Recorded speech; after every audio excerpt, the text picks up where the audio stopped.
Right.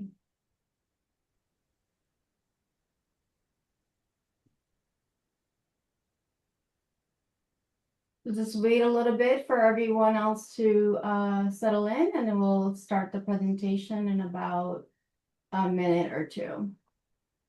Welcome, everyone.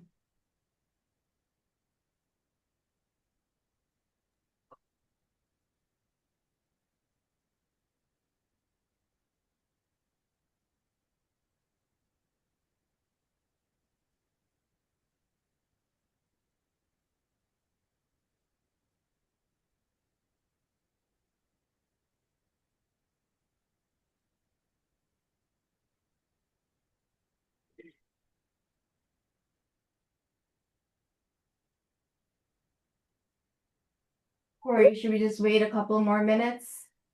Yeah, we can do that. I just thought in a few more just now too. So Yeah, okay. We'll just wait a couple more minutes. Thanks for your patience. I'm sure people are, coming from another meeting.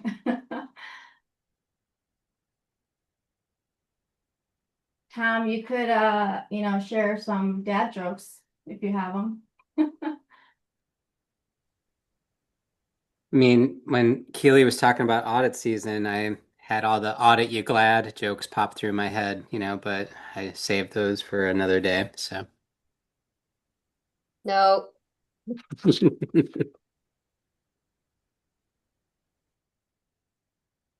All right, people are slowly logging in, so let's wait until Corey, you tell me when to start. yeah, it's recording. We're ready to go when you're ready to go. Okay, great. I think we'll get started. And Corey will let everybody in as they join. Good afternoon, everyone, and thank you for joining us today. We're really glad that so many of our nonprofit partners are with us for this Lunch and Learn session. And today is about helping you get more value out of your fund and use it more strategically for your mission. I am Pragya Murphy, Director of Development and Impact Investing here at the Central New York Community Foundation. Just to go over the agenda quick, Paris, if you could go to the next slide. Great. I'm going to start with a quick overview of fund basics, just to level set and make sure we're all on the same page. And then you'll hear from my colleagues across development and our partners at Bonadio. Next slide, please. So to start, I will provide a brief overview of who we are and the scope of our work. Obviously, many of you are familiar with us, but we manage about 468 million in assets across over 900 charitable funds. And that's from our last fiscal year end, which was March 31st, 2025. Our finance team is diligently working on, will be working on the fiscal year financials for March 2026. So, but our asset size has passed over the 500 million mark. And those funds really range in size and purpose, which reflects the diversity of our nonprofit community. At our core, every fund is donor defined, meaning it's built around a specific charitable purpose or unrestricted for charitable use. And last fiscal year alone, we received about 40 million in gifts or contributions and distributed nearly 25 million in grants. So these funds are, very active. And geographically, our primary focus is Onondaga and Madison counties, with additional work across our surrounding counties. At the end of the day, our role is to steward charitable resources and support the long-term health of this region. And we'll be celebrating our centennial anniversary next year. So exciting time for us here at the foundation and for our community. So how do nonprofit agency funds work? It's essentially a fund your organization establishes for itself. In your case, you guys have established it. It's designed to provide sustainable and long-term support for your mission. It aligns closely with our broader mission, growing charitable resources and supporting both today's needs and future impact. And then one important point is that these funds can be flexible with distributions up to 100% depending on your organization's needs at different times. So we currently have over 110 agency funds at the foundation. And this is a model many organizations like yours are already using as part of their long-term strategy. Next slide, please. Okay, so just to break this into two parts, benefits and then accounting and legal side. One of the biggest benefits is that it relieves your organization of fiduciary responsibility of investment management. We and our board take that on. You also get professional investment management and administrative support. Our team handles the gift administration, which helps free up your internal capacity. We also support you with tools like the online giving page and reviewing your marketing materials as needed. And there are obviously some cost efficiencies, especially as your fund grows. And then from the structural standpoint, your organization remains the beneficiary of the fund, meaning these are your organization's assets and it's reported on your organization's balance sheet. CNYCF holds and manages the fund, including investment, compliance, and fiduciary oversight. And each year we calculate a spendable amount based on a rolling average. Which helps balance current needs and with long-term sustainability. And we'll be posting and sharing this year's annual spendable allowance on April 1st, so please look out for that. And if there are additional needs, we can work with you on flexible distributions, case-by-case basis. Next slide, please. Okay, accounting and reporting. Just a quick overview of what types of reporting we provide for the agency funds. We provide the annual fund statement that outlines activity, including contributions, the investment gains or losses, and your beginning and ending balance. That's on your, that will be provided on your My Giving portal. And importantly, this fund, the fund is considered, again, an asset of your organization, similar to if it was held within an investment firm. And for audit purposes, we provide audit confirmations directly to your accountant. So overall, we aim to make this as straightforward, as transparent as possible. Next slide. Okay, investment management. Finally, this is a quick snapshot of how funds are invested. Our approach is, again, long-term and diversified, designed to be, stable over time. And since inception, which is over 30 years ago, the main investment pool has returned about 7.7% net of fees, which again reflects that long-term strategy. We've had a long-term partnership with Crucial Partners, our investment consultant, spanning over 30 years. We currently use a 4.4 spending policy, again, balancing current distributions with future growth. And we also introduced our SRI investment pool back in August 2021, and that has seen strong, early performance. So that's a quick overview of how your agency funds are structured and managed here. Next, I would like to pass it on to my colleague, Monica Merante, our Senior Philanthropic Services, or Director of Philanthropic Services, to go over the tools that you can use to manage your fund. Thanks, Pragya. As Pragya mentioned, my name is Monica, and I head up our philanthropic services team. And my two team members are actually on the call today, Liz and Tori. So, in addition to communicating with me, you may talk with them here and there, particularly if you have any issues accessing your My Giving account or if you have a question about your fund statement. So we're going to jump into some of the tools that help you uh, keep up on your fund's activity and even export data from the online portal that will help you steward your donors. My Giving is our secure online portal for all of our fund holders, and it provides you with the most up-to-date information about your fund. We have the capability of providing multiple folks associated with your organization with access to the online account. For those of you who've been with us for a while, you'll remember on the old portal, the login was tied to your organization.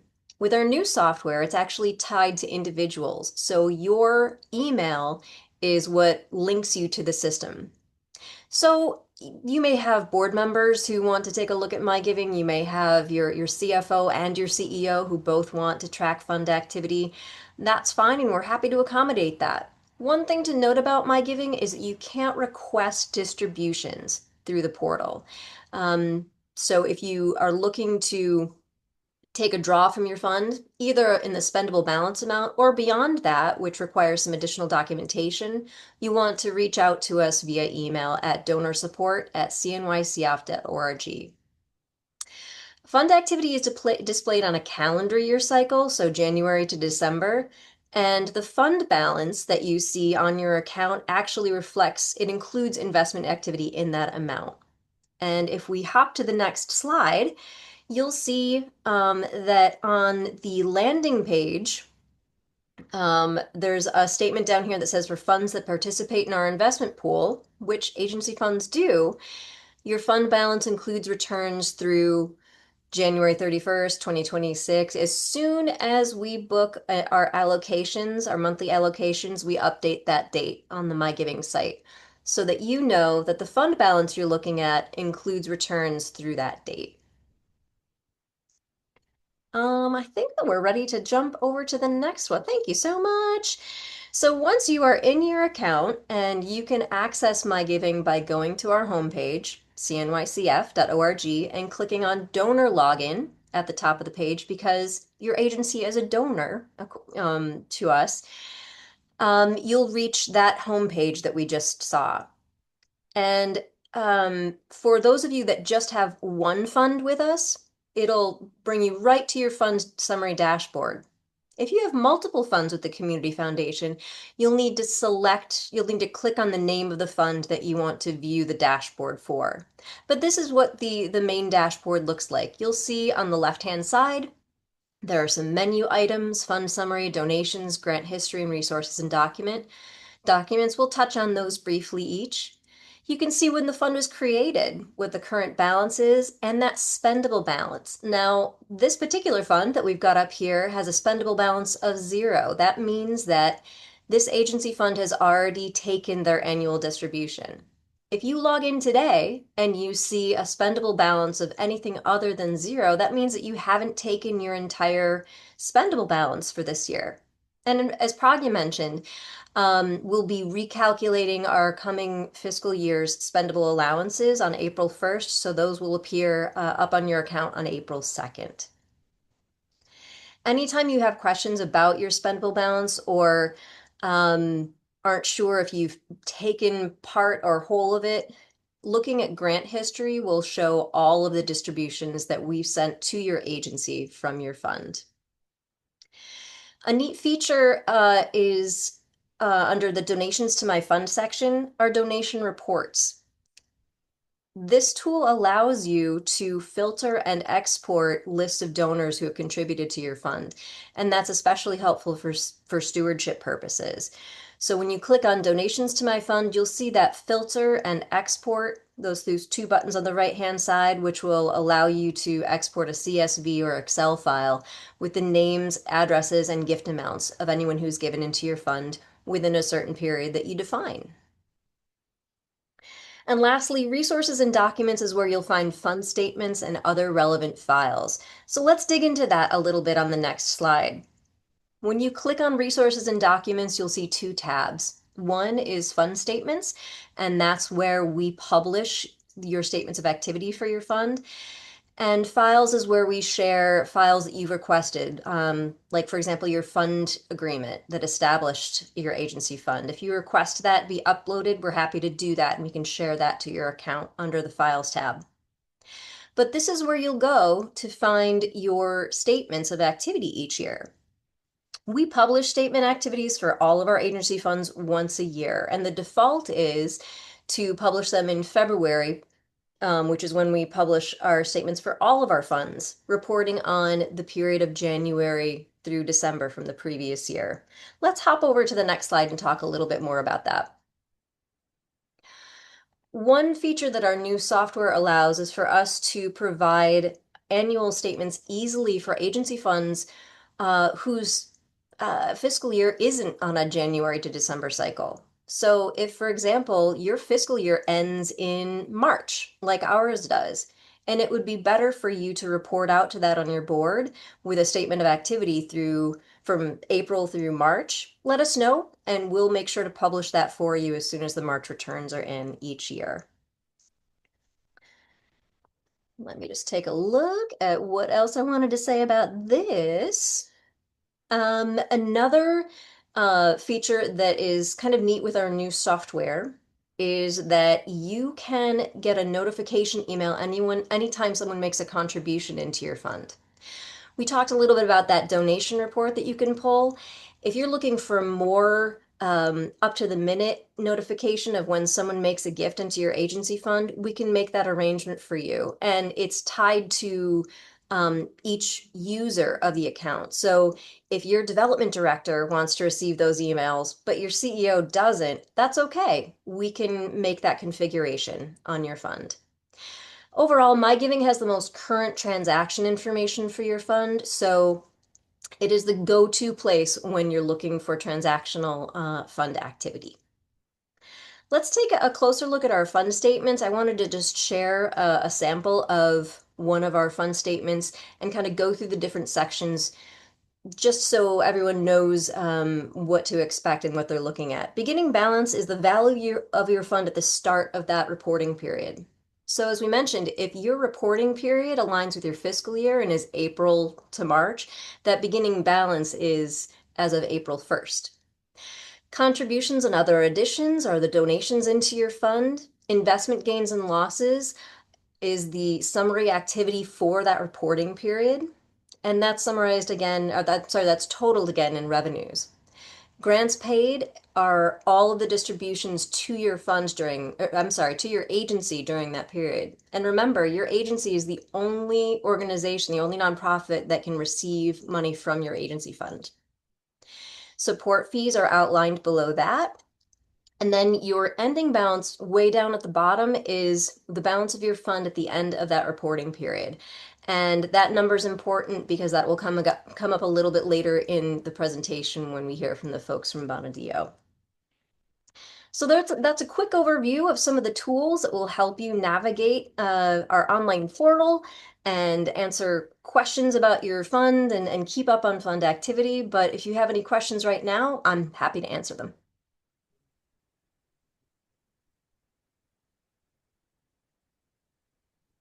Oh, it was that solid of a presentation that no one, wow, I'm really knocking that out of the park today. Thanks so much, everyone. Thanks, Monica. You can type your questions in the chat and we can take those questions at the end of the presentation as well.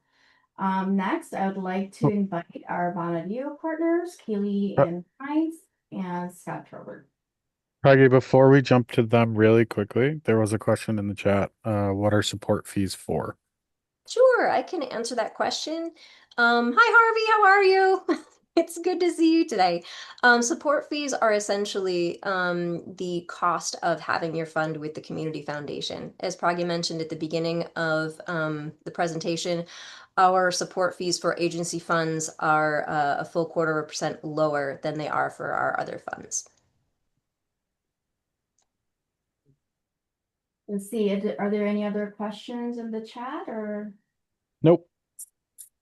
Great. Again, I'd like to introduce Keely and Hines and Scott Trobert from Bonadio Partners. Hi, everyone. Thank you for inviting us to participate today. Again, I'm Keely Hines. I'm a partner out of the Syracuse office. I actually currently serve as the auditor for the CNY Community Foundation, and I actually saw a couple familiar names from other clients popping up, so nice to see all of you as well. And today my sidekick is Scott Trobert, and he is a manager out of our Rochester office, also practicing in this space with community foundations. So again, thank you for having us today. Before we start, quick disclaimer that we like to remind participants on the next slide that these upcoming slides and points are really for general education and informational purposes. Ultimately, we cannot be relied on for IRS interpretation or guidance for you specifically without having all of the context for your individual organization. But hopefully this gives you, kind of a baseline to go off of. And certainly we would look forward to any future meetings if folks require some further assistance with any of their record keeping. You can go ahead and advance. So today, quick, we'll show contact information for both Scott and I if you would like to reach out at any point. What we will cover is some basic definitions and really kind of getting into the accounting and the reporting. So you already heard about just some of the benefits and how you can go and get this information about your particular donor advised fund. But sometimes you say, okay, I've got all this information, but now what are my debits and credits, right? So we'll talk again about some advantages, some potential audit expectations when you have this type of agency fund situation. And then we'll talk about some tax reporting considerations and then any sort of questions or commentary. There's Scott's and my contact information. If at any point you would like more information, please feel free to reach out. And I will turn it over to Scott to kick things off for us. All right, thank you, Keely. Great to be here with everyone today, and I'll start by going through the definition and accounting and reporting. So first, an agency fund is defined by GAAP as a fiduciary fund used to account for assets that the foundation holds as an agent for another entity. The foundation acts as a custodian, administering the assets according to the instructions of the originating organization. An important item to note, the foundation does not have substantive financial interest or variance power over the assets. On the next slide, you'll see the setup. So there's two parties, the foundation and the external organization, normally a nonprofit or governmental organization. The external organization transfers assets to the foundation, which manages the assets in accordance with the agency fund agreement. And then another important item to note is the external organization always owns those assets, right? And I think we've mentioned that before as well. And then on the next slide, you see initial recognition and ongoing accounting. So the Central New York Community Foundation, the foundation records the assets held in the agency fund as a liability on its statement of financial position, and then changes in the value of the assets, such as investment gains or losses, additional contributions or distributions, are mirrored by corresponding increases or decreases in that liability account. And then the external organization records beneficial interest in the assets held by the foundation on its statement of financial position, and then changes in the value recorded as gains or losses on its statement of activities. And then contributions or increases in the assets held by the foundation, and distributions are reflected as decreases in the assets held by the foundation. On the next slide, you see the required footnote disclosures. So the Central New York Community Foundation has a required agency fund footnote disclosure. And in that, it's required to disclose that it holds the funds for the benefit of other nonprofit organizations the beginning and ending balance of the agency funds, and then a roll forward of activity. And then the external organization reports on the description of the nature of the arrangement, how fair value is determined, the beginning and ending balance of its beneficial interest, and then a roll forward of activity as well. And then next you see just a few example journal entries. So $1 million agency fund is established between the community foundation and an external organization. So how would you record the initial contribution? The external organization records a debit to the benefit of interest and assets held by the Central New York Community Foundation for $1 million, and then a credit to cash. And then the Central New York Community Foundation records a debit to cash and then a credit to the endowment held for other not-for-profit organizations, as in the agency fund liability. And then it's going to invest those funds, right? So then a debit investments and credit cash. Next, you have recording earnings of $50,000 during the period. So the external organization records a debit to the beneficial interest and assets held by the Central New York Community Foundation for $50,000, and then it credits investment income for $50,000. As we mentioned before, that investment income belongs to that nonprofit organization. And then the Central New York Community Foundation records a debit to investments and then a credit to that agency fund liability account. And next, we have an example of recording a distribution of $100,000 during the period for a grant. So the external organization will record a debit to grant expense for $100,000 and then a credit to the beneficial interest and assets held by the Central New York Community Foundation. And then the Community Foundation records the sale of investments first, so a debit to cash and a credit to investments for $100,000. And then it debits the agency fund liability for $100,000 and credits cash for $100,000 at that time. Any questions before we go to the major advantages?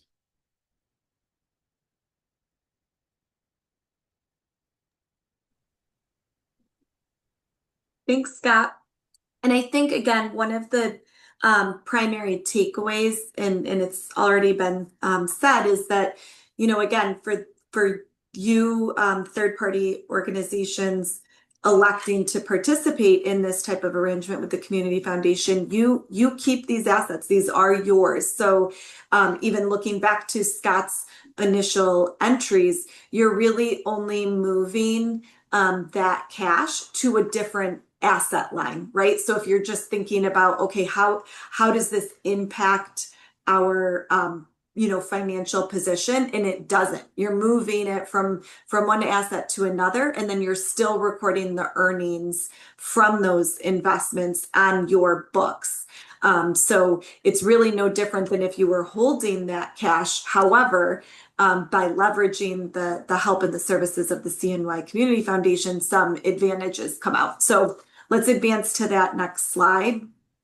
Sorry, I have a question on the entries that the receiving organization would record upon distribution.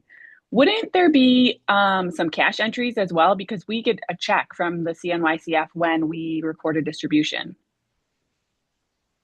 Yeah, so I mean, I think that if the cash comes to you directly before it hits your recipient of the grant, is that what you're proposing? Am I following? Yes, that's what happens. We get the cash and then we pay it to the recipient.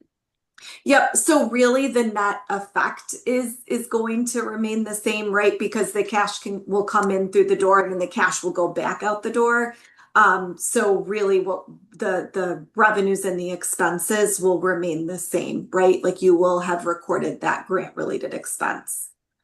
Right. So when you get the cash, then your offset is just a payable to the grantee? Yep. Okay. Yep. And theoretically, you wouldn't be holding it very long anyway, right? So it really is just kind of a quick pause until that actual distribution and payment is made. Okay. Thank you. Sure. So again, from our perspective and what we wanted to share in terms of major advantages, you're really getting that professional investment management and getting the benefits of working with the community foundation who has experts practicing in this space. Certainly for smaller nonprofits, which I have a number of small nonprofits as clients, really looking for ways to lower that administrative burden is really helpful. Not only does it, yes, save, resources and time on staff that may be stretched already, but anytime that you can leverage third-party involvement too, typically creates some better controls and segregation, because then you're really involving this third party in these types of transactions. So some benefits can come from relaying some of that burden to the community foundation as well. Economies of scale in terms of lower investment costs, higher purchasing power, stronger return potential by coming together and using the CNY Community Foundation as a larger vehicle for purposes of investments, increasing your diversification, and then really establishing that long-term continuity for your investment management and administration. Okay, so audit expectations.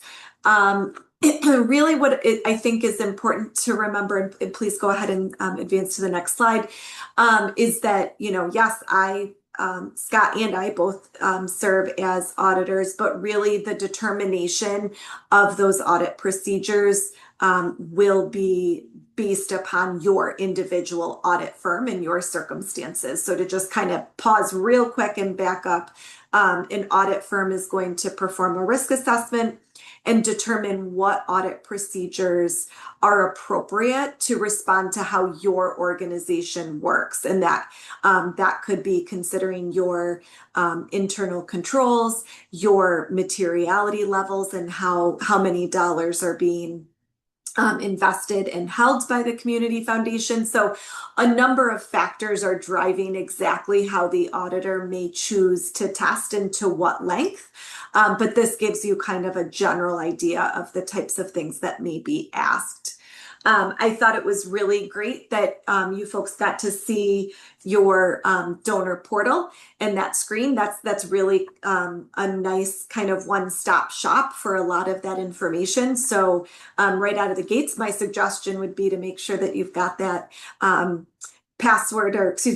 and password ready to go to access that if your auditor does need information in real time for whatever reason. They may ask and want to see that agreement or contract with the foundation, especially in light of maybe setting up a new fund.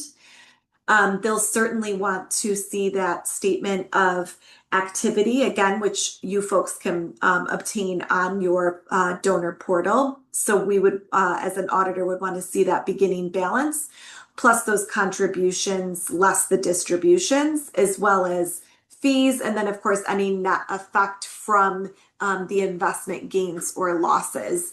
That statement is going to be really helpful to corroborate with what was actually recorded in your general ledger.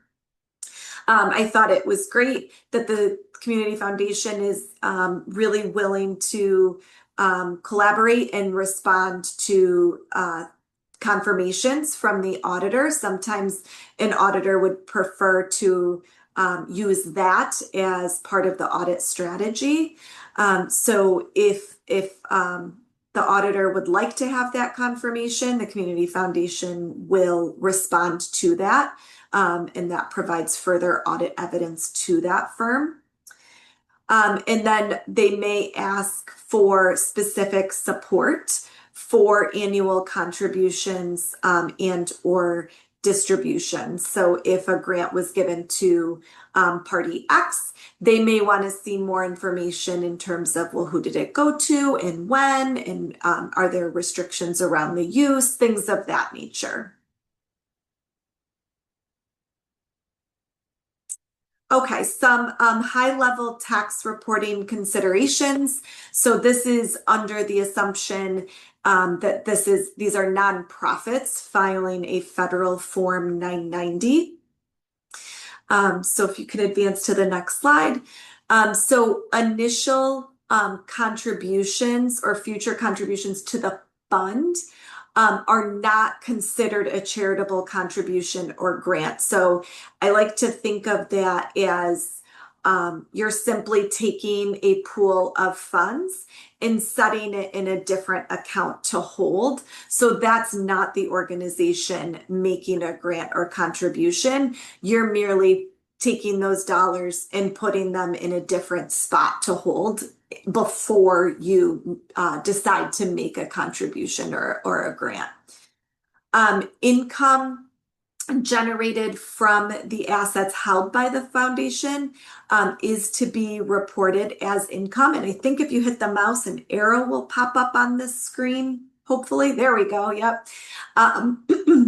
So line 10 is investment income, and that will actually come over from part 8 of the 990. So again, if you remember, we talked about how you external organizations having these agency funds with the CNY Community Foundation, those earnings are yours, right? So those dollars and that income generated from this investment will flow through to your financial statements as well as to your federal Form 990. And then if you can click again, we'll have another arrow pop up. Thank you. Again, this is where part 8, your investment income, which would include any interest and similar earnings on those investments. So this is where that would get entered in column A, and that would come over to part 1 on the first screen. And then advancing to the next slide.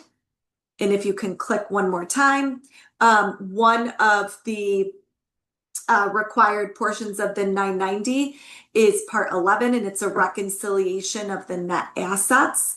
So this really takes you from where you started as an organization to where your net assets are at the end of the year. So that line 4 will include in the net assets at the beginning of the year, those dollars that are being held by the CNY Community Foundation. Depending upon a few different circumstances, some required reporting may be necessary on Schedule D of the Federal Form 990, but really that should come with some consultation with a qualified preparer, just to ensure that you are completing that when necessary, but certainly not completing things that would not be required. Any questions?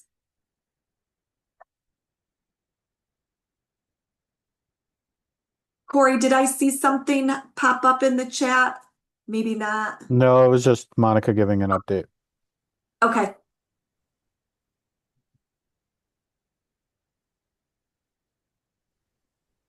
All right. Thank you. Okay, I think we can advance to the next slide. And at this point, if no one has any questions, we're gonna turn this over to Jan Lane, Senior Philanthropic Advisor here at the Community Foundation, to go over 5% line. Thanks, Pragya, and good afternoon, everybody. As Pragya mentioned, I'm Jan Lane, Senior Philanthropic Advisor, and I help lead our legacy planning work at the foundation. So we're going to talk a little bit about 5 for CNY, which is an ongoing community-led campaign to raise awareness in the community and among residents about opportunities for legacy giving and specifically to local charitable endowments. So hopefully all of you by now have, heard of the ongoing transfer of wealth that's happening right now across the country. As money passes hands from the World War II and silent generations to the baby boomers and on down, there are concentrated levels of wealth that have been inherited specifically for baby boomers that are really unprecedented. And as that money continues to pass down, there are projections and opportunities about what that means for not only family members and successors, but also charities and the beneficiaries of those assets. We knew that a lot of this money, stands to pass to family members, children, loved ones, and potentially many of those who have left the area. So we really wanted to take a look at what the wealth transfer projections would look like for our region in central New York. And just so that we could deal with, more substantial and more specific regional data, and maybe try to leverage that opportunity to raise awareness. And just out of curiosity, I want to make this a little interactive, just because the national number about the ongoing wealth transfer, since I've been paying attention to it, has really kind of shifted. So there's quite a wide range. But I'm just curious if you would all humor me and enter into the chat if you're at all aware. What's the number that you've been hearing or that's on your radar? And even though there are auditors on the call, it's not a test. You won't be graded. All right. Well, hearing none, I'm not seeing any, but so I've seen anywhere from 84 to 124 trillion dollars in assets that are expected and projected to transfer intergenerationally by 2048. So over the next 2 decades. If we go to the next slide, please, Paris. Thank you. So again, we really wanted to take an opportunity to, just encourage people, expose them to the data from our local wealth transfer study that we commissioned in partnership with some other local community foundations, and consider what the potential impact could be if everyone considered including local charities, as just a portion of their estate plan. So, that can still be inclusive of family, which is why we have the 5 and 5 for CNY. If everyone gave 5% for local charitable endowments, what could that look like and what could that mean for Central New York? So we can move on to the next slide, please, Paris. Again, we understand there's a lot of need here. Concentrated poverty, especially among children, domestic violence, gaps in education, and inequities that are driven by historic underinvestment and systemic racism, right? You all know because these are the missions of the organizations. And so we need persistent support and persistent dollars to help move the needle on persistent problems. And that's all about what endowment is all about, centered in our mission. If we can move on to the next slide, please, Paris. So the numbers locally, and again, this comes from a study that we commissioned for the 5 counties that we serve in Central New York, including Onondaga, Madison, Cuba, Portland, and Oswego counties. So these numbers that you see here on this slide are, average projections for our 5 county service area. And over the course of this decade, 25 billion is projected to transfer from one generation to the next through estates. And that per household number, that average per household number is just around $80,000. And we really, again, wanted to break it down into tangible numbers that felt actionable and accessible. So keeping in mind and considering that the size of an average bequest gift is around $30,000. If everyone, gave 5% of their estate to charity, the average gift would be $4,000. The average legacy gift would be $4,000. And if we combined all of those and endowed all of those contributions, that would yield $74 million annually to support charitable missions and charitable investment. so that we know that the impact could be staggering. And so this is a message that we continue to share. And we would love to also invite others, other nonprofits, other partners in this community to help us get this message out. Next slide, please. Next slide, please. So we want you to think of us as a resource, as a partner. Again, we talked about all of the ways through your agency fund that we can help kind of serve as your custodian and your back office for giving and planning, but also as a messenger for raising awareness around legacy giving opportunities. And so with that idea in mind, we created a toolkit. You could go to the next slide, please, Paris. For our nonprofit partners to access, just to help access the data. So that infographic that I shared is available, some messaging around that, and also just help, share the opportunity with maybe your supporters and community members. We like to just kind of highlight just the most straightforward forms of legacy planning when we give our 5 for CNY community presentation. So again, those beneficiary designations, life insurance, retirement accounts, bequests and wills or trusts, but certainly, we can help plan and administer in partnership with professional advisors, other complex plan gifts as well. And we also highlight 3 main pathways. Giving directly to your favorite charity's endowment or their agency fund here, again, to promote that sustainable giving to the 5 for CNY fund, which is a pooled fund that is endowed and generates annual dollars for responsive grant making within our 5-county service area. Or they can create their own fund. So some donors prefer to be able to set up an endowed fund for, a single cause or many times multiple charities. So we can hold that for them, and each year that will generate annual grants out to their favorite local organizations. And then next slide, please. And then again, I had mentioned the toolkit. So there are a number of resources there that are available. I'm going to put the link in the chat there. We have a brief video, which is, I think, less than a minute long, which just kind of nicely summarizes the 5 for CNY and transfer of wealth data.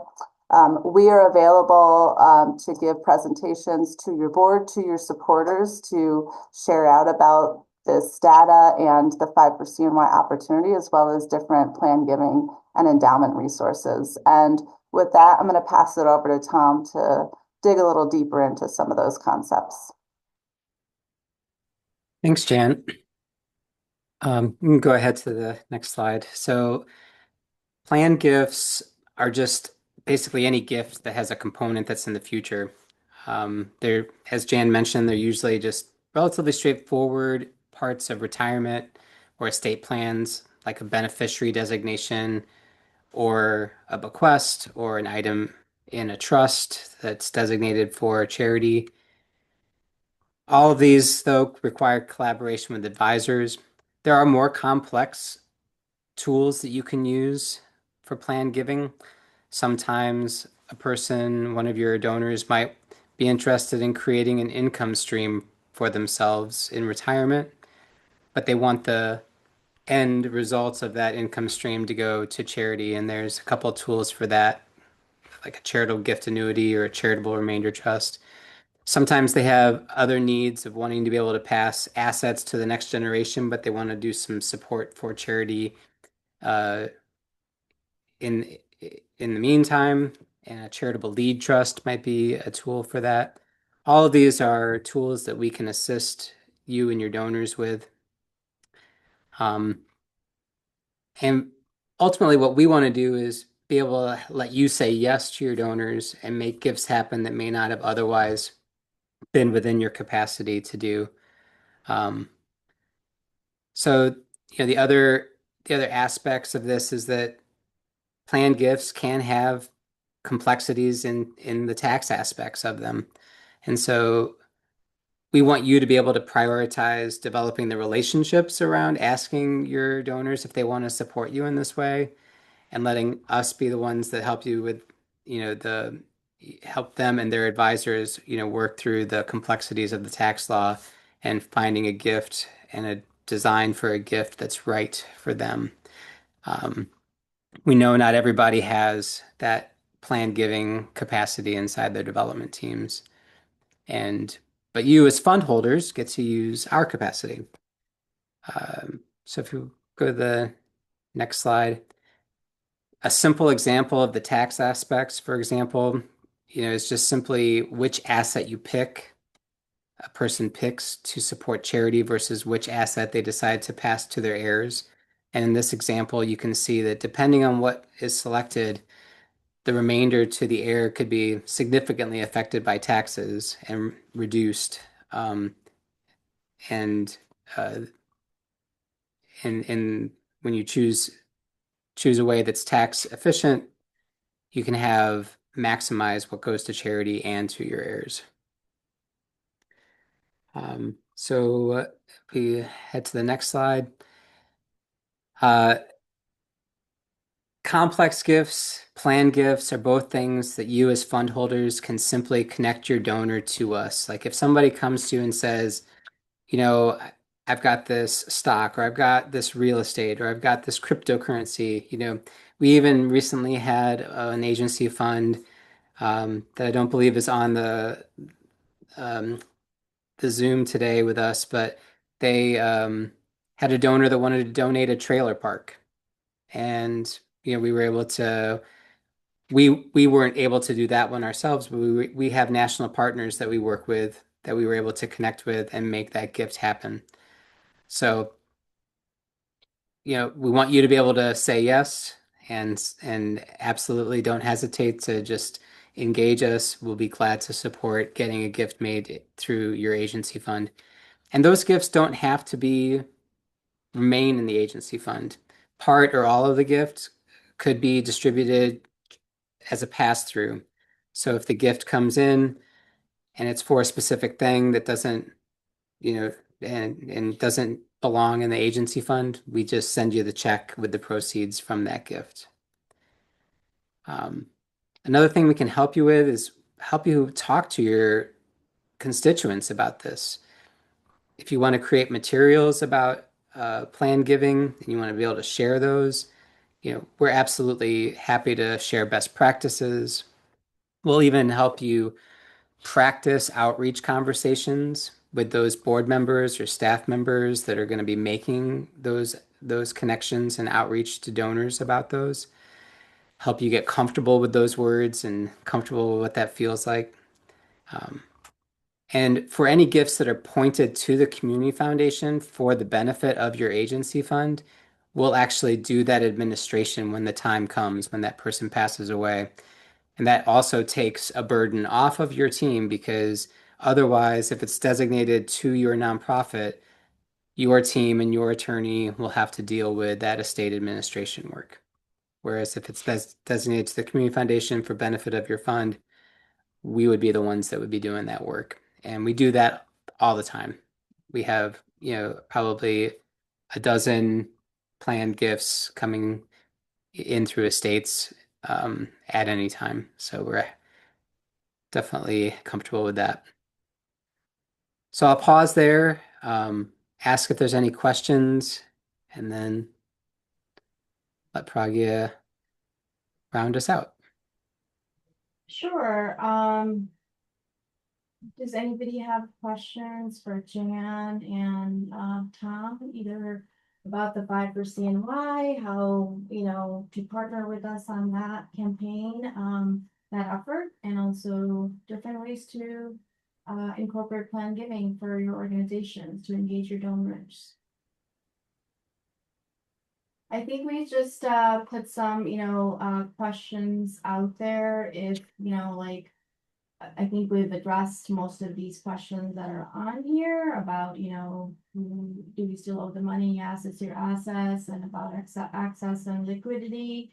Yes, you can request distribution up to 100% of your fund balance anytime. Obviously, it'll be case by case, and will require a board resolution and approval from your board. So, if you have any questions, after this presentation, like Tom said, and Jan also mentioned, we can come present, to your board at any time, either if it's just an update on your agency fund, how it's doing, and what other opportunities, we can help you with for long-term, sustainability and, growth. And We Jan, absolutely encourage a reconnection, like at least every 3 or 4 years. It, your board terms happen and people roll off and new people come on. And so even 2, 3, or 4 years down the road, the people on your board may not necessarily be as connected or familiar with the agency fund as the people that created it were. So we'd love to come back and visit every few years just to make sure we answer any questions that way. So. right, thank you, Tom. And we just wanted to give an update and a refresher session to you guys as nonprofit agency fund holders. I think we did a seminar like this 2 years ago. And we are so thankful. If you just go to the last slide, thank you. That'd be great. And yeah, and a special thank you to our partners, Keely and Scott at Bonadio, the Bonadio group. That was really helpful. That was really good to hear for us too, the team here at the Community Foundation. To all of our nonprofit agency fund holders who attended, we hope that this has been helpful for you, and we will send out a recap of this presentation with the slide deck and the video playback for all who registered and attended. And feel free to share with your team members as well. And any questions, again, feel free to reach out to any of us here. The development team here, our contact information is listed here on this slide. And I think that's all I have for now. Thank you so much. Thanks, everybody. Thanks, Keely. Thanks, Scott. Yeah, thank you. Our pleasure. Take care.